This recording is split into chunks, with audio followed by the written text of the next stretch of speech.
Shalom saudaraku, salam berjumpa di dalam Kristus Yesus.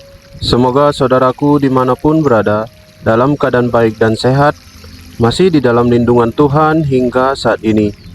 Sebelum kita masuk ke dalam renungan kita hari ini, mari kita berdoa. Tuhan Allah Bapa kami yang bertahta di dalam kerajaan surga, Bapa yang mengendalikan sepenuhnya kehidupan kami. Hingga saat ini Tuhan, kami masih dipelihara, kami masih dijagai dan diberkati. Terima kasih untuk anugerah Tuhan yang luar biasa bagi kehidupan kami. Hingga saat ini Tuhan, kami masih dalam keadaan baik dan sehat. Bapa, kami akan kembali merenungkan firman Tuhan. Tuhan yang kiranya mengajari kami, membuat kami mengerti akan firman-Mu hari ini, dan memampukan kami melakukannya. Biarlah Tuhan, Roh Kudus Tuhan ada dalam diri kami. Terima kasih Bapa, ini doa dan permohonan kami, dalam nama Tuhan Yesus kami berdoa. Amin. Saudaraku, bahan bacaan Alkitab kita hari ini diambil dari Lukas 9 ayat 43 hingga yang ke-45. Demikian firman Tuhan. Maka takjublah semua orang itu karena kebesaran Allah. Ketika semua orang itu masih heran karena segala yang diperbuatnya itu, Yesus berkata kepada murid-muridnya, "Dengarlah dan camkanlah segala perkataanku ini. Anak manusia akan diserahkan ke dalam tangan manusia.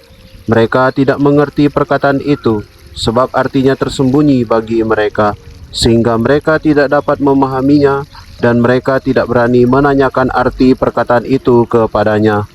Saudaraku, pada umumnya orang begitu takjub ketika melihat sesuatu kejadian yang sangat ajaib dan spektakuler. Sebagai contoh di dalam Alkitab, kisah pengusiran roh jahat dari seorang anak yang sakit bukan mukjizat pertama yang dilakukan Yesus dan disaksikan oleh orang banyak. Namun, ketakjuban mereka pada kebesaran Allah dikontraskan oleh Yesus dengan perkataannya. Saat orang-orang masih keheranan, Tuhan Yesus memberikan perintah penting bagi murid-muridnya agar mereka mendengarkan dan memperhatikannya. Ia mengingatkan mereka akan penderitaannya, bahwa anak manusia akan diserahkan ke dalam tangan manusia. Di sini tujuan Yesus adalah tidak lain dari mengubah cara pikir para murid agar berbeda dari cara pikir orang banyak yang sekedar takjub akan perbuatannya yang ajaib. Ia menghendaki supaya para pengikutnya benar-benar mendengarkannya, memahami tujuan kedatangannya, yaitu untuk menderita demi keselamatan manusia. Perintah Yesus bukan merupakan sekedar perintah, tetapi bentuk peringatan bagi kita untuk berhati-hati terhadap kepalsuan dan kedangkalan iman. Seperti benih yang jatuh ke tanah yang berbatu-batu, firman Tuhan yang diterima dengan perasaan takjub akan tampak dalam saat-saat gembira saja, tetapi akan layu bahkan mati di dalam saat-saat keadaan susah. Lukas di sini mencatat bahwa para murid-murid tidak paham tentang perkataannya. Hal ini mungkin masih bisa dimaklumi karena artinya belum disingkapkan kepada mereka.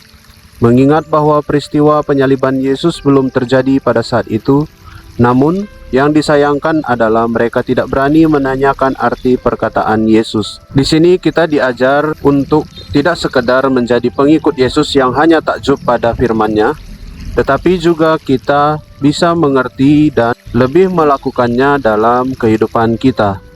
Mampu memahami dan mampu menghidupi firman Tuhan dalam berbagai situasi kehidupan setiap hari adalah itu yang jadi tujuan utama Yesus. Dengan pemahaman yang benar, kita siap mengikuti Yesus sampai kapanpun hingga akhir hidup kita. Mari kita setia mendengar dan memperhatikan firman Tuhan, serta meminta pertolongannya senantiasa, supaya kita dituntun kepada kebenarannya hingga akhir hidup kita. Kiranya Tuhan Yesus selalu menolong kita dan menguatkan kita. Amin. Mari kita berdoa. Tuhan Allah Bapa kami yang mengajari kami tentang kebenaran firman-Mu hari ini. Terima kasih Bapa, di mana Tuhan tidak sekedar mengajar kami tentang satu mujizat yang Tuhan lakukan, tapi lebih daripada itu kami diingatkan tentang bagaimana menghidupi firman Tuhan di kehidupan kami. Bagaimana kami memperlakukan firman Tuhan dalam setiap aspek kehidupan kami. Terima kasih Bapa, hari ini Tuhan mengingatkan kami supaya kami taat tunduk selalu pada firman Tuhan, menghidupinya senantiasa dalam kehidupan kami, sehingga nyata sungguh kemuliaan Tuhan dalam kehidupan kami. Bapa, kami berdoa untuk bangsa dan negara kami Indonesia ini. Teruslah Tuhan pimpin ke arah yang lebih baik. Terjadi pemulihan bagi bangsa dan negara kami. Pakailah terus pemerintahan yang Tuhan tunjuk, dari yang tertinggi hingga yang terendah, supaya benar-benar sungguh melakukan tugas tanggung jawabnya untuk kesejahteraan rakyat-Mu Tuhan.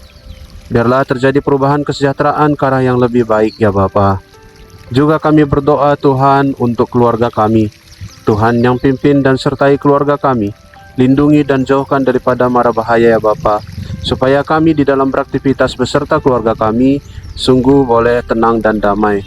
Biarlah keluarga kami boleh selalu menyatakan kasih Tuhan di dalam kehidupannya.